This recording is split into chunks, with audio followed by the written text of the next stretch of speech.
Now, the citizens of Burma had the novel experience yesterday of voting in elections. They weren't exactly what any of us might recognise as democracy, mainly because there's not a cat-in-hell's chance they'll change the military government. Today, there was fighting between government troops and ethnic minority rebels on the border with Thailand. Suroy Roberts has been in eastern Burma trying to discover how the generals are dealing with the resistance from the country's ethnic minorities and making money at the same time.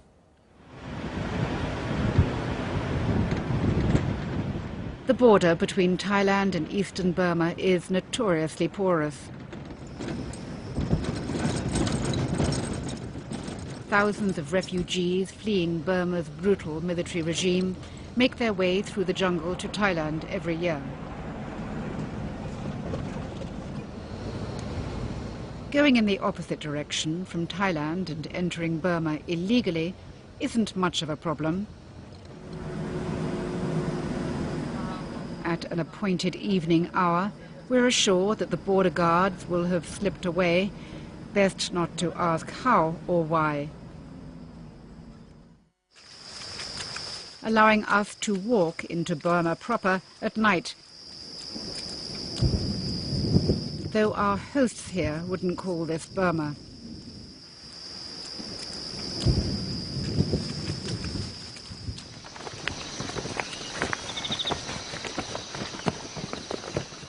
Trekking to a rebel army camp the next day, the soldiers tell you the land belongs to the Karenni people, protected by them, the Karenni army. Ask any of them why they joined the rebel army, and they'll come up with a similar story. I was a student in the 1970s when the Burmese army came to our village. They shot some people and arrested others, tied them up with ropes and threw them into trucks to use as forced labourers. And then they raped the young girls, even 14-year-olds. I saw all this myself and decided to join the rebellion. It may look a ragtag army,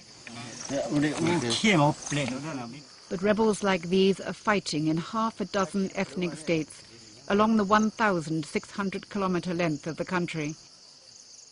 It keeps the Burmese army of some 400,000 strong occupied. But it's an expensive business. The junta earns hundreds of millions of dollars from logging in the teak forests and from the gem mines, which are found mainly in the ethnic areas. Anyone who lives in the way is simply removed at gunpoint.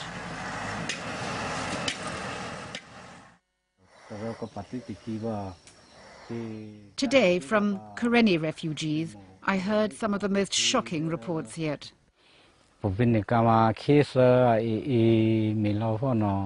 The government soldiers started burning the village and then opened fire with machine guns. They were shooting everywhere. It was the old people and the small children who were killed first. Everyone was terrified, running in all directions, trying to escape the bullets. They said we did not deserve to live because we support the Karenni rebel army. Those of us who survived ran into the jungle and then started walking.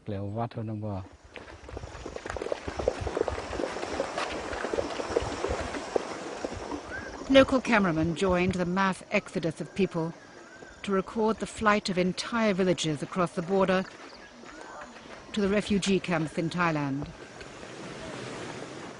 Hundreds of villages have been emptied at gunpoint. They walked for days. Many fell sick and died for lack of food and medical care.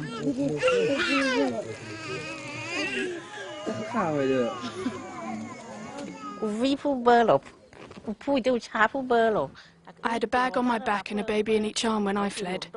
For the pregnant women, it was worse. Some had to stop on the way to give birth.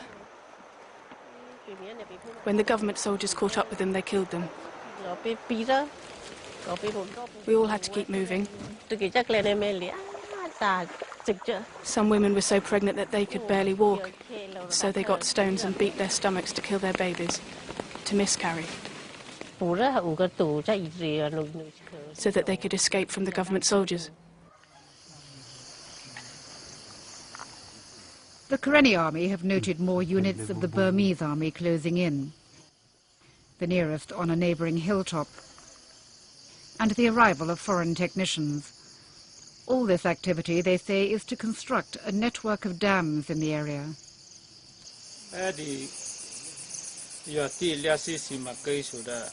With this dam project here, the government have brought in Chinese experts to supervise the construction, and they've built military bases for protection.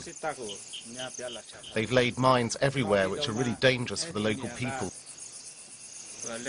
As soon as the project is finished, they will sell the electricity to Thailand. The government will get the money, but there'll be nothing for us Karenni people.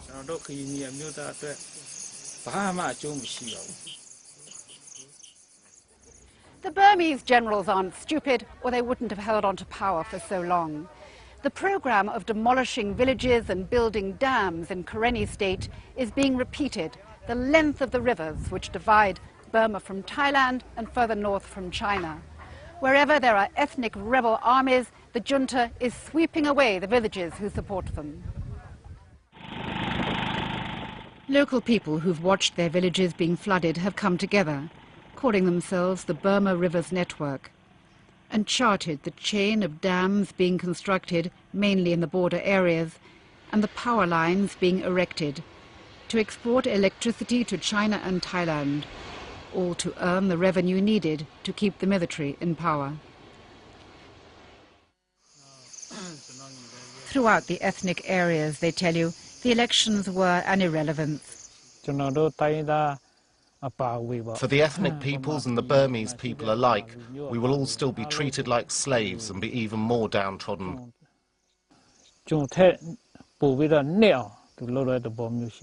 This election is only to legitimize the generals so they can hold on to power.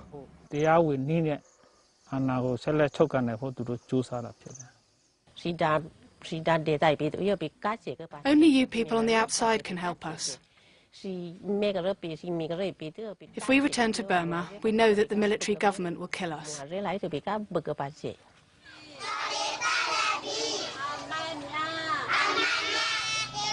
Their worry is that these elections might fulfill the general's design, to give the junta respectability and to persuade the outside world to continue to forget their many victims for whom refugee camps have become permanent homes.